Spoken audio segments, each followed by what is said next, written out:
மச்சான் பசங்களாம் வந்துடணும். இன்னைக்கு போகிறோம், சைட்டிங்க போடுறோம், மஜா பண்ணுறோம். கிளம்பி எங்கள் வீட்டுக்கு வந்துடும் சரியா? சரி மச்சான்.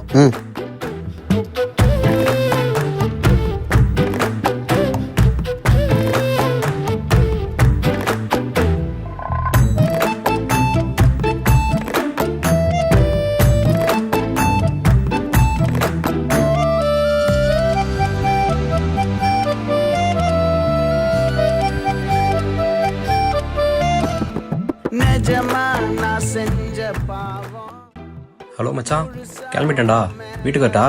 டேய் மச்சான், சொல்ல மறந்துட்டேன்டா. நம்ம பசங்க 2 பேரும் வரலையா, அதனால பிளான் கேன்சல் ஆயிடுச்சு. நம்ம இன்னொரு நாள் போய்க்கலாம் சரியா? சரி ஓகே மச்சான். கோவம் பாலே இங்க